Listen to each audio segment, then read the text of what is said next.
Donc, je suis entraîneur des gardiens de but professionnel au SCO d'Angers depuis 2006. Transition un peu difficile parce que j'ai arrêté sur blessure.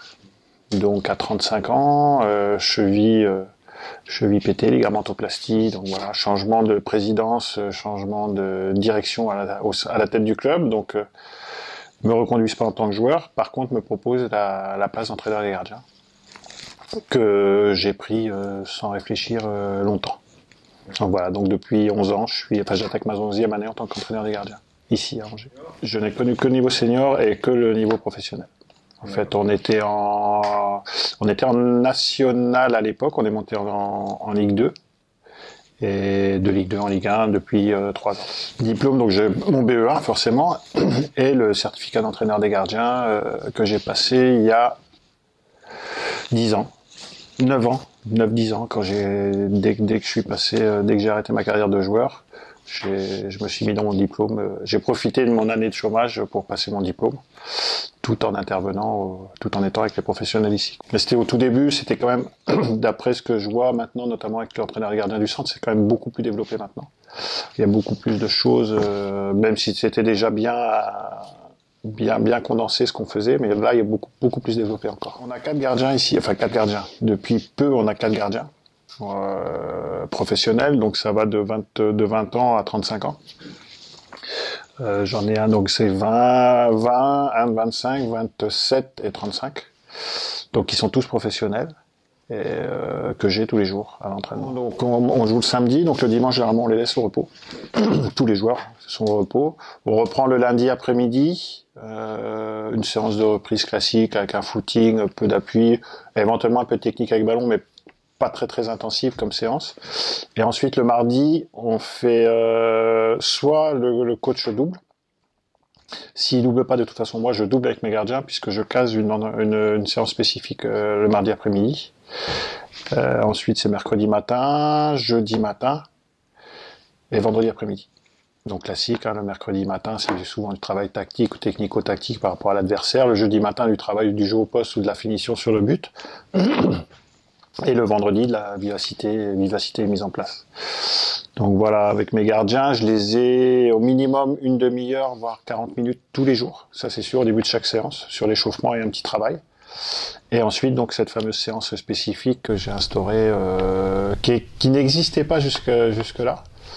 Parce que, pour X raisons, et cette année, je l'ai mise en place. Parce que je tiens à les avoir sur une séance, donc ça peut être une séance d'1 heure, c'est suivant l'état de forme aussi. Mais c'est minimum 1 heure, ça peut aller jusqu'à 2 heures, suivant le nombre déjà de gardiens que j'ai, et puis ce qu'ils ont besoin de faire. On arrive 1 heure avant le début de séance, on discute un peu de tout de tout et de rien. Et après, ensuite on met la séance en place. Donc généralement, j'essaye, sur les séances normales où je les ai que sur l'échauffement ou une petite partie, donc là c'est que du classique, il y a rien de bien méchant ou de très inventif ou créatif.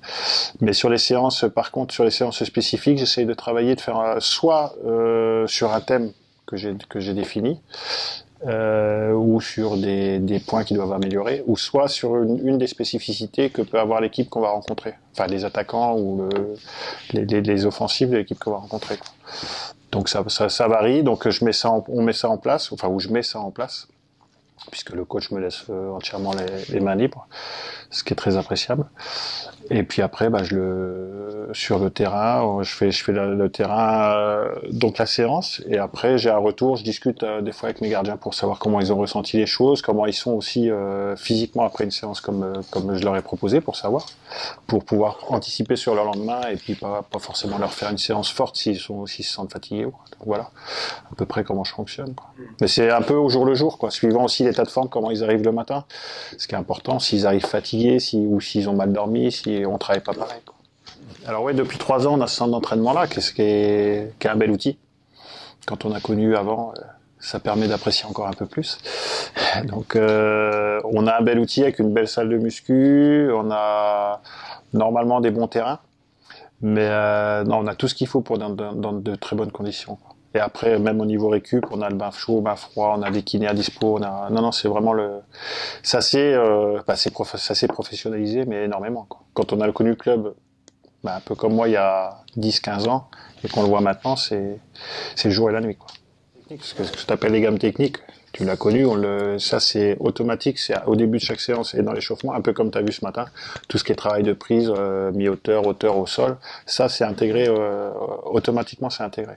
Comme un joueur répète contrôle passe, là je pense que le travail de gamme c'est important de le faire, et en plus ça peut amener de la confiance aussi. Le fait de garder les ballons, ça peut aider aussi en ça. Donc ça automatiquement je le fais. Alors tout ce qui est préparation physique hors terrain, tout ça je gère pas. C'est Benoît là qui est notre préparateur physique, qui gère tout ça. Il fait travailler en salle, c'est très individualisé, hein, ils savent ce qu'ils doivent travailler par rapport aux muscles. Enfin bon, ça c'est pas mon domaine, donc je fais pas. Après sur le terrain, j'intègre de la plio dans les séances avec les travails de haie ou du skipping, enfin bon avec du matériel. Ça je le fais sur le terrain, je le fais, mais autrement non, ça je fais pas. C'est tellement pointu, puis ils ont pas besoin tous de la même chose, donc ça je maîtrise pas assez pour me permettre de le faire. Voilà, après, on vit déjà en vase clos, parce que on est quand même 3-4, mais souvent ensemble. Et c'est bien aussi, ouais, comme tu dis, qu'ils voient autre chose, et puis qu'ils discutent avec d'autres joueurs, avec d'autres entraîneurs, avec d'autres... Non, c'est bien, faut qu'ils s'ouvrent un peu, et qu'on reste pas dans ce monde de gardien de but. Oui. Alors, j'utilise la vidéo sur préparation de match, spécificité des attaquants, coup de pied arrêté, penalty, corner, coup franc, tout, voilà. Donc je fais mes montages et on visionne tout ça la veille du match ou le jour du match suivant, comment je suis avancé dans mon travail. Et la vidéo j'utilise également sur le retour du match. C'est-à-dire que je note pendant le match tout ce qui me paraît un petit peu compliqué ou qui n'a pas été fait et qui n'a pas été clair. Je coupe les séquences et on en reparle. Alors soit le dimanche, je leur envoie, je fais le montage et je leur envoie, ils le visionnent déjà chez eux et le lundi on en discute, soit on le regarde ensemble que le lundi, mais il y a un retour qui est quasi systématique après les matchs. Au moins en vidéo, ça c'est sûr. À part avec Ludo qui est un peu plus ancienne école, donc et qui est conscient. Là, on peut même en reparler directement après le match. Il n'y a pas de souci, on est d'accord. Mais les autres, c'était systématique. Je fais le lundi, il y a retour vidéo sur le match. Et éventuellement, ça m'arrive aussi certaines séances de les filmer aussi.